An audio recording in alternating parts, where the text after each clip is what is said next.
मध्य प्रदेश सरकार में उप मुख्यमंत्री भाई राजेंद्र शुक्ला जी, आप सबके बहुत ही प्रिय और लोकप्रिय प्रत्याशी डॉक्टर राजेश मिश्रा जी, हमारे राज्य मंत्री बहन श्रीमती राधा सिंह जी, हमारे बहुत ही वरिष्ठ नेता संगठक, हम सबके आदर के योग्य माननीय माखन सिंह जी, रणवीर सिंह रावत जी हमारे संभागीय प्रभारी, कांतदेव सिंह जी प्रदेश के उपाध्यक्ष, शरदेंदु तिवारी जी जो प्रदेश के महामंत्री हैं, देव कुमार सिंह जी, कमलेश्वर सिंह जी और हमारे विश्वामित्र पाठक जी विधायक, श्रीमती रीति पाठक जी विधायक, पूर्व में सांसद, श्री कुंवर सिंह टेकाम जी हमारे विधायक, राजेश पांडे जी, प्रज्ञा त्रिपाठी जी, राम सुमिरन गुप्ता जी,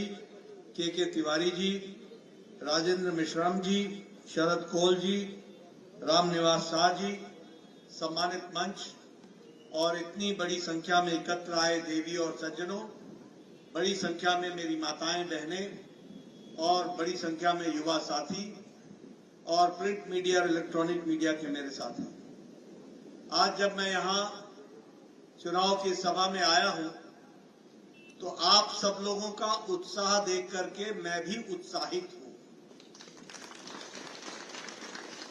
जो उमंग मैं देख रहा हूं, जो उत्साह मैं देख रहा हूं और जो आप लोगों ने एक तरीके से राजेश मिश्रा जी को चुनाव में विजय हासिल करने का जो मन बना लिया है, उस उत्साह को देख करके विश्वास मुझे हो रहा है कि आप सब लोग आगे आकर इस बार फिर मोदी सरकार बनाएंगे और 400 पार करेंगे, ये बात नहीं है। लेकिन मित्रों, जब मुझे यहां सीडी में आकर आप लोगों के दर्शन करने का मौका मिलता है तो मुझे एक बात और भी याद आती है कि ये दिल्ली में बैठे हुए परिवार के लोग, फिर चाहे माता जी हो, चाहे बेटा हो, चाहे बेटी हो, इनको क्या समझ में आएगा कि भारत का मन क्या है और भारत का मूड क्या है और भारत ने किस तरीके से मन बना लिया। मुझे याद है 4 महीने पहले मैं यहां आया था, चुनाव में रीवा में आया था और सारे मध्य प्रदेश में घूमा था। उस समय मुझे साफ दिखता था कि एमपी के मन में मोदी है और मोदी के मन में एमपी है, और आज भी मुझे दिख रहा है कि एमपी के मन में और देश के मन में मोदी है और मोदी के मन में देश है और एमपी है, ये हमको ध्यान में रखना है। मित्रों, ये बहुत बड़ी बात है कि चाहे हम गुजरात की बात करें जहां हम 30 साल से सरकार में हैं, फिर चाहे हम मध्य प्रदेश की बात करें जहां हम 20 साल से अधिक सरकार में हैं। अभी अभी आपने हमारे विधायक जी बता रहे थे यहां के प्रत्याशी के बारे में कि वो लड़ रहे हैं लोकसभा विधानसभा, जीते नहीं, ऐसी परिस्थिति में चुनाव लड़ रहे हैं।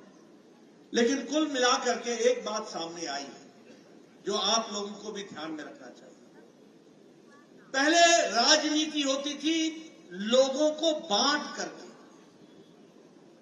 कांग्रेस पार्टी ने लंबे समय तक भाई को भाई से बांटा। तुम नदी के इस पार का कैंडिडेट है कि नदी के इस पार का कैंडिडेट है, अगड़ा है कि पिछड़ा है, हमारे बिरादरी का है कि किसी और बिरादरी का है, और वोट बैंक की पॉलिटिक्स की, वोट बैंक की पॉलिटिक्स की।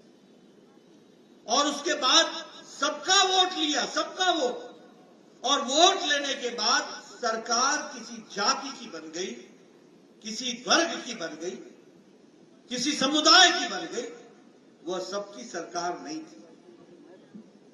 लेकिन मोदी जी ने पिछले 10 सालों में भारत की राजनीति की परिभाषा बदल डाली। अब न जात पर न पात पर, अब जब परिभाषा बदली तो क्या बदली? क्या वोट बैंक की पॉलिटिक्स नहीं चलेगी? अब लोगों को गुमराह करके पॉलिटिक्स नहीं चलेगी। अब जातियों में और वर्ग में बांट करके राजनीति नहीं होगी। अब राजनीति होगी तो वो विकास की राजनीति होगी और रिपोर्ट कार्ड की राजनीति। अपना काम बताओ, क्या काम किया है, और उस काम के आधार पर तुम्हारे बारे में तय होगा। इस तरीके का हमको देखने को मिला है। मैं यहां आपके साथ जब चर्चा कर रहा हूं तो मुझे खुशी है। मैं भारत सरकार में मंत्री भी रहा हूं। मैंने पहले का दौर भी देखा है और आज का दौर भी देख रहा हूं। आपको जानकर खुशी होगी, आज दुनिया में अमेरिका जैसा देश भी आज कोरोना की मार के बाद और यूक्रेन के युद्ध के बाद उनकी भी आर्थिक स्थिति लड़खड़ाती दिखती है। आज सारे यूरोप की आर्थिक स्थिति लड़खड़ा रही है। आज जापान की आर्थिक स्थिति भी लड़खड़ा रही है। आज ऑस्ट्रेलिया की भी आर्थिक स्थिति लड़खड़ा रही है।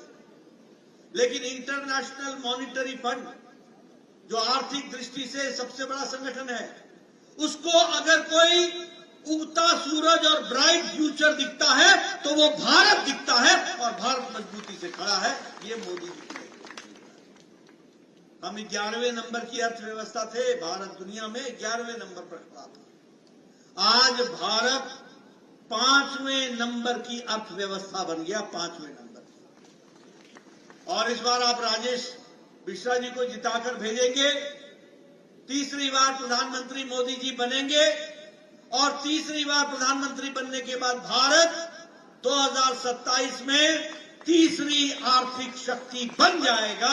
इसका आपको हमको अंदाज होना चाहिए। मित्रों, आप लोगों ने सुना होगा ये गाड़ियों के बारे में, ये टोयोटा, ये डैटसन, ये जापान के बारे में।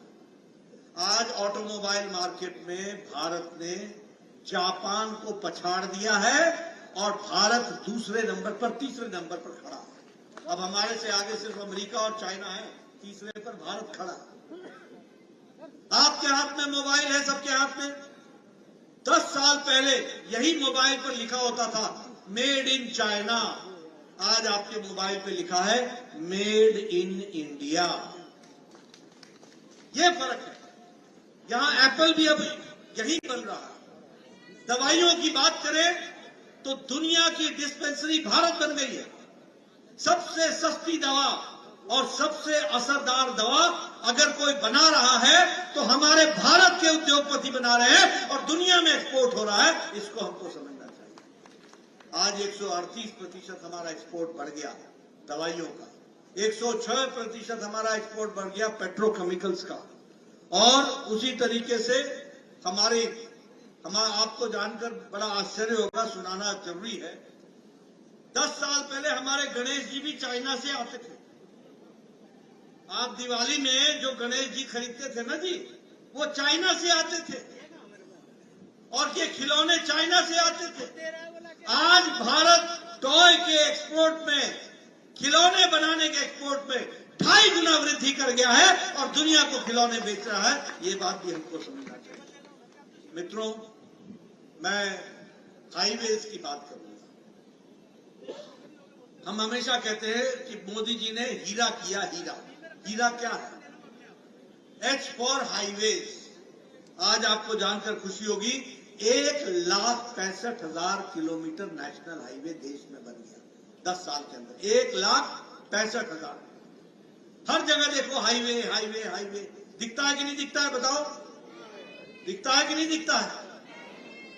और उसी तरीके से इंटरनेट गांव-गांव में ऑप्टिकल फाइबर को पहुंचाने का काम, और उसी तरीके से रेलवे के लिए आज रेलवे में भारत और आपके मध्य प्रदेश में रेलवे में लगभग 4 गुना बजट उसमें बढ़ गया है। इसको भी हमको ध्यान में रखना चाहिए।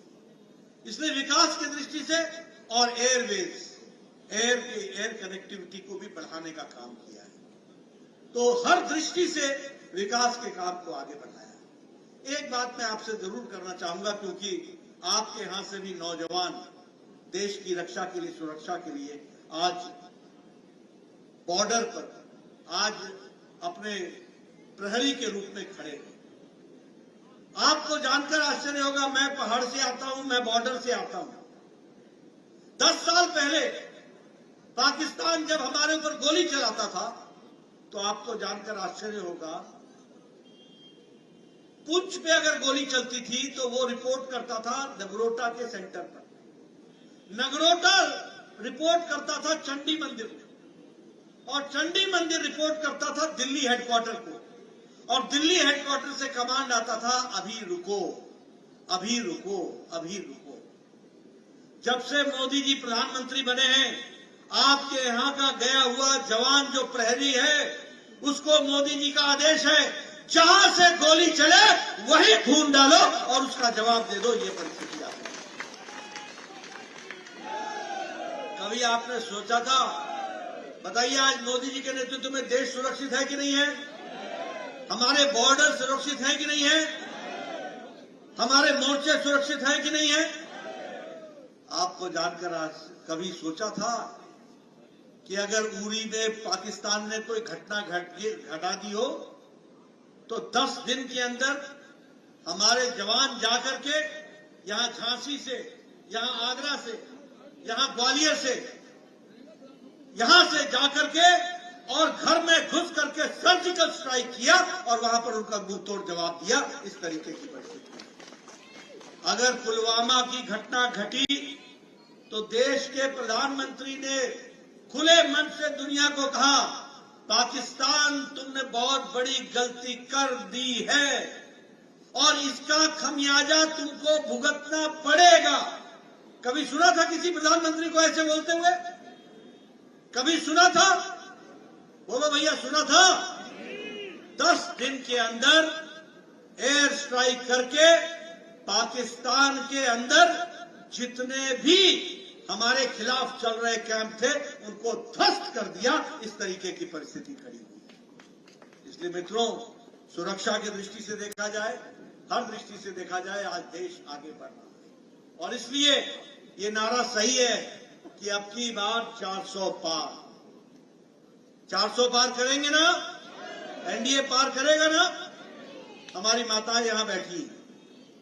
मोदी जी ने पिछले 10 साल में गांव, गरीब, वंचित, पीड़ित, शोषित, दलित, युवा, महिला, किसान, सबकी चिंता की है कि नहीं की है? सबको आगे बढ़ाया कि नहीं बढ़ाया? मैं आपको किस्सा सुनाऊं। मैं 1993 में विधायक हो गया था, 1993 में।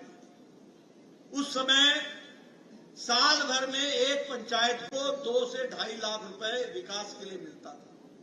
कितना मिलता था? 2.5 लाख, 2 लाख। आज एक एक पंचायत को 2.5 करोड़ मिल रहा है विकास की दृष्टि से। मैं जब विधायक बना था तो 90% मेरा इलाका मुझे पैदल चलना पड़ता था, सड़क नहीं थी, सड़क नहीं थी। आज बताइए, गांव गांव में पक्की सड़क प्रधानमंत्री ग्रामीण सड़क योजना में बनी है कि नहीं बनी है? बनी है कि नहीं बनी है? आज आप लोग एक शादी के समय में जब ब्याह का लगन लगता है तो एक एक दिन में 4-4 शादियां अटेंड करते हो कि नहीं करते हो? एक जगह से स्कूटर को किक मारा, दूसरे गांव में, दूसरे से तीसरे गांव में। एक जमाना था जब बोझा लेकर के चलते थे, एक बाराती अटेंड हो गया तो बहुत बड़ी बात हो गई, वहीं रहना पड़ता था। ये गांव की स्थिति थी कि नहीं थी? आज बदल गया गांव की नहीं बदला? उसी तरीके से अगर देखिए, हमारी बहनें बैठी हैं, ये लकड़ी काटने के लिए जंगल में जाती थी, 5 बजे सुबह उठती थी, जंगल से लकड़ी काट के लाती थी, चूल्हा जलाती थी। अब मेरे गांव में तो आपके यहां पता नहीं क्या बोलते हैं, हमारे यहां उसको फूकनी बोलते हैं, फूकनी।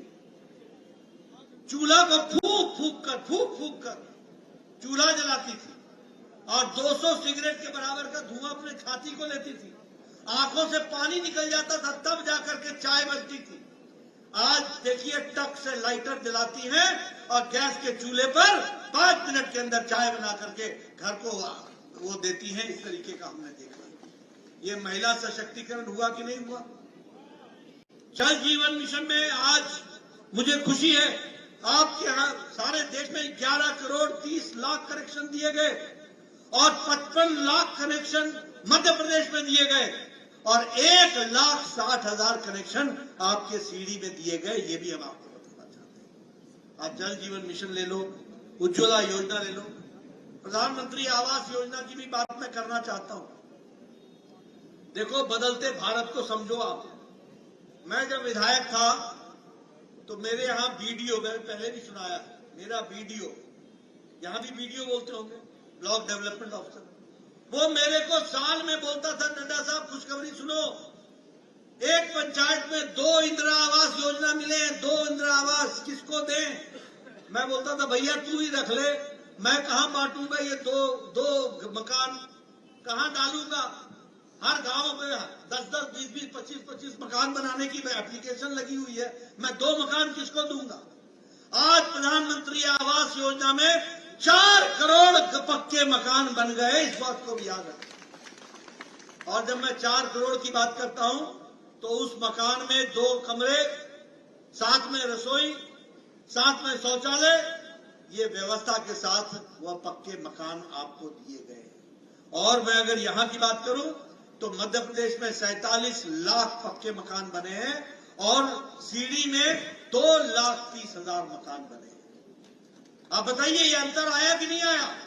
और मोदी जी ने तय किया है कि कोई भी भारत का नागरिक कच्चे मकान में नहीं रहेगा, पक्का मकान दिया जाएगा। इस व्यवस्था को लेकर के उसी तरीके से आयुष्मान भारत, मित्रों, मैं सबको बार बार सुनाता हूं, मैं इसलिए सुनाता हूं कि देखो, जब तक तुमको अंधेरे का अंदाजा नहीं होगा, उजाले का महत्व समझ में नहीं आएगा। जब तक तुमको अमावस्या नहीं देखी होगी, तब तक तुमको पूर्णमासी समझ में नहीं आएगी। एक जमाना था, ये सब जितने बैठे हैं विधायक, ये सब चिट्ठियां लिखा करते थे, प्रधानमंत्री जी, मुख्यमंत्री जी, मेरे इलाके में एक गरीब व्यक्ति है, उसके हार्ट का ऑपरेशन होना है, उसको 1.5 लाख रुपए खर्च होगा, वो पति गरीब है, उसका जमीन बिक जाएगा, कृपया कुछ पैसे देने की अनुशंसा करिए। ऐसी एप्लीकेशन लिखा करते थे। लिखते थे कि नहीं लिखते थे? लिखते थे ना। और फिर कभी आप 1.5 लाख मांगते थे, आपको 75,000 मिलता था, फिर आप 75,000 लोगों से इकट्ठा करते थे, उधारी करते थे, तब किसी का इलाज होता था। प्रधानमंत्री मोदी जी ने इस देश के 10 करोड़ 74 लाख परिवार, यानी 55 करोड़ लोग, यानी 40% की आबादी को, गरीब लोग, कौन है ये गरीब लोग? रिक्शा वाला, ठेला वाला, सब्जी वाला, बस का ड्राइवर, बस का कंडक्टर, ट्रक का ड्राइवर, ट्रक का क्लीनर, ऑटो ड्राइवर, लिफ्ट का चलाने वाला व्यक्ति, ये पोकलेन चलाने वाला व्यक्ति, ऐसे गरीब लोग, जो बाल काटने वाला है, ऐसे गरीब लोग जिनका कोई इलाज की व्यवस्था नहीं थी, उसको आयुष्मान भारत में मोदी जी ने 55 करोड़ लोगों को हर साल 5 लाख रुपए उनकी गंभीर बीमारी से लड़ने का इलाज करेगा। इसलिए गांव, गरीब, वंचित किसानों की बात करो, हर महीने किसानों को 2,000 रुपए मिल रहा है कि नहीं मिल रहा है? और हमारे तरफ से भी तो है ना, मध्य प्रदेश 6,000, 2,000 मोदी जी का और 2,000 मध्य प्रदेश सरकार का, मोहन यादव जी का, मिल रहा है कि नहीं मिल रहा है? यानी 12,000 रुपए किसान को हर साल, हर चौथे महीने 2-2,000। और बीच में कोई बिचौलिया नहीं है, ऊपर मोदी जी हैं, नीचे मोहन यादव है, और यहां पर सीधे आपके खाते में वो पैसा ट्रांसफर हो रहा है। इस तरीके की व्यवस्था हुई है। इसलिए, और मैं बताऊंगा आपको कि 11 करोड़ 78 लाख किसान हैं और मध्य प्रदेश के 80 लाख किसान हैं जिनको ये मिला है, और इस तरीके से विकास हो रहा है। जब मैं ये बोलता हूं कि मोदी के मन में एमपी और एमपी के मन में मोदी है, तो सिर्फ भाषण नहीं दे रहा। आपको जानकर खुशी होगी, राजेंद्र जी बैठे हैं, शुक्ला जी को मालूम है कि आज मध्य प्रदेश का बजट मोदी जी ने टैक्स के डिवोल्यूशन का 4 गुना बढ़ा दिया है, 4 गुना ज्यादा मध्य प्रदेश को मिल रहा है। और उसी तरीके से ग्रांट इन एड, जो आपको ग्रांट मिलती है मदद के रूप में, वह भी 4 गुना बढ़ा दिया गया है।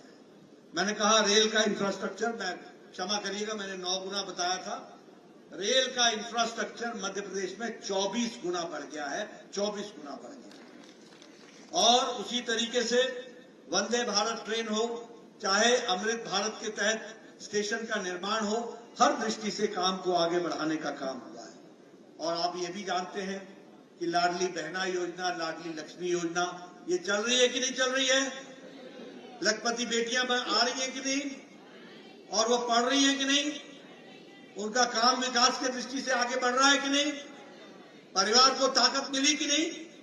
ये सारी बातें इस योजना के तहत हम लोगों को मिली है। यहां पर भी विकास के बहुत से काम हुए हैं और जो बचे हुए काम है वो हमारे विधायकगण और हमारे राजेश मिश्रा जी मिल करके आपके करेंगे, ऐसा मुझे पूरा विश्वास है। और वो सारे काम होंगे। अभी अभी राजेंद्र शुक्ला जी ने बताया कि कोड ऑफ कंडक्ट लगने के पहले 1000 करोड़ रुपए का सिंचाई की योजना आपके इलाके के लिए पारित कर दी। 1000 करोड़। आप समझिए 1000 करोड़ में कितना विकास होगा और कैसे किसानों के खेतों में हरियाली पहुंचेगी, इसकी भी हमको चिंता करनी चाहिए। एक तरफ मैंने आपको ये कहानी बताई, जिस कहानी में विकास में मोदी जी का योगदान, हमारे मोहन जी का योगदान, राजेंद्र शुक्ला जी का योगदान, हमारे विधायक महोदय का योगदान, ये सारी बातें आपके सामने मैंने रखी। लेकिन आपने देखा होगा कि ये दिल्ली में बैठे हुए कुछ हमारे विपक्षी नेता, ये जो घमंडिया गठबंधन है, ये जो इंडी अलायंस है, ये बौखला गए हैं। इनको हार सामने निश्चित दिख रही है।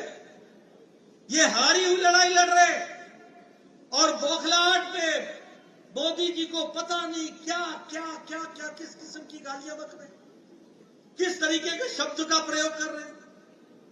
कल मीसा भारती ने यह कह दिया कि हमारी सरकार आएगी तो मोदी जी को जेल भेज देंगे। अरे मोदी जी 12 साल मुख्यमंत्री रहे, 10 साल प्रधानमंत्री रहे, एक दाग नहीं है, देश की सेवा की, भारत को अपना घर समझ करके परिवारजनों की सेवा की, और इस तरीके की भाषा मीसा भारती, ये लालू यादव की बेटी बोलती है। आप बताइए लालू यादव बेल पर है कि नहीं है? बोलो भैया, बेल पर है कि नहीं है? आप बताइए राबड़ी देवी बेल पर है कि नहीं है? आप बताइए इनके परिवार पर भ्रष्टाचार के आरोप है कि नहीं है? जमीन के बदले नौकरी का घोटाला किया कि नहीं किया? मवेशी का चारा खा गए कि नहीं खा गए? ऐसे लोग इस तरीके की भाषा बोले ऐसी भाषा मंजूर है क्या? सारा देश मोदी जी के साथ खड़ा है ना?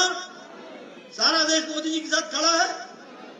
ये जो इंडी अलायंस है, ये जो गठबंधन है, ये दो बातों का गठबंधन है। एक, मोदी जी कहते हैं भ्रष्टाचार हटाओ, और ये सब कहते हैं भ्रष्टाचारियों को बचाओ। ये सारे भ्रष्टाचारी इकट्ठे हो गए। अंग्रेजी में कहावत है, birds of a feather flock together. एक तरीके के पंख वाले चिड़िया एक जगह इकट्ठी होती है। ये सारे भ्रष्टाचारी एक जगह इकट्ठे हो गए। और दूसरा, अपने परिवार को बचाने वाली पार्टियां इकट्ठी। मैं आपके सामने बताना चाहता हूं, बताओ कांग्रेस के जमाने में कोयला घोटाला हुआ था कि नहीं हुआ था? आप बताइए कांग्रेस के जमाने में पनडुब्बी घोटाला हुआ था कि नहीं हुआ था? आप बताइए कांग्रेस के जमाने में हेलीकॉप्टर वेस्टलैंड का घोटाला हुआ था कि नहीं हुआ था? आप बताइए कांग्रेस के जमाने में चीनी घोटाला हुआ था कि नहीं हुआ था? चावल घोटाला हुआ था कि नहीं हुआ था? कॉमनवेल्थ गेम्स का घोटाला हुआ था कि नहीं हुआ था? 2G 3G का घोटाला हुआ था कि नहीं हुआ था? कांग्रेस ने ना अंतरिक्ष छोड़ा, ना वायु छोड़ा, न धरती छोड़ी, न पाताल छोड़ा। तीनों लोक में भ्रष्टाचार किया, तीनों लोक में भ्रष्टाचार। अब आप बताइए, ये जो अखिलेश यादव है, समाजवादी पार्टी आपके पड़ोस उत्तर प्रदेश का, इसने ये लैपटॉप का घोटाला किया कि नहीं किया? गोमती फ्रंट में घोटाला किया कि नहीं किया? अलकतरा घोटाला हुआ कि नहीं हुआ? लालू ने चारा घोटाला किया कि नहीं किया? आप बताइए ममता के मंत्रियों ने टीचर की भर्ती में घोटाला किया कि नहीं किया? राजस्थान की गहलोत की सरकार थी तो भर्ती घोटाला हुआ था कि नहीं हुआ था? आप बताइए ये हमारे केसीआर, केटीआर, इन्होंने शराब का घोटाला किया कि नहीं किया? आप बताइए केजरीवाल ने शराब का घोटाला किया कि नहीं किया? दवाई का घोटाला किया कि नहीं किया? ये सब गठबंधन जितने भी हैं, ये सारे, ये जेएमएम ने लैंड का घोटाला किया, जमीन का घोटाला किया कि नहीं किया? आप बताइए, राहुल गांधी बेल पर है कि नहीं है? सोनिया गांधी बेल पर है कि नहीं है? आप बताइए, पी चिदम्बरम बेल पर है कि नहीं है? आप बताइए, उसका बेटा कार्तिक चिदम्बरम बेल पर है कि नहीं है? आप बताइए, लालू बेल पर है कि नहीं है? आप बताइए, संजय सिंह बेल पर है कि नहीं है? आप बताइए, डीएमके के लीडर बेल पर है कि नहीं है? आप बताइए, ममता के मंत्री बेल पर है कि नहीं है? और आप बताइए, ये केजरीवाल जेल में है कि नहीं है? मनीष सिसोदिया जेल में है कि नहीं है? सत्येंद्र जैन जेल में है कि नहीं है? ये समाजवादी पार्टी का आजम खान जेल में है कि नहीं है? ये आधे लीडर या तो बेल पर हैं या जेल में। बताइए, ऐसों को सरकार देनी है क्या? ऐसों को आगे लाना है क्या? ये सब भ्रष्टाचारी है कि नहीं है? परिवार की पार्टियां है कि नहीं है? आप बताइए, उमर अब्दुल्ला परिवार की पार्टी, चौटाला परिवार की पार्टी, बादल परिवार की पार्टी, अखिलेश यादव परिवार की पार्टी, लालू यादव परिवार की पार्टी, ममता परिवार की पार्टी, केशव चंद्रशेखर राव परिवार की पार्टी, ये उदयनिधि स्टालिन और करुणानिधि परिवार की पार्टी, शरद पवार सुप्रिया सुले परिवार की पार्टी, उद्धव ठाकरे आदित्य ठाकरे परिवार की पार्टी। ये सारे परिवार की पार्टियां परिवार बचाने में लगी। राहुल गांधी, सोनिया गांधी, प्रियंका गांधी परिवार की पार्टी। कोई रह गया बिना परिवार की पार्टी?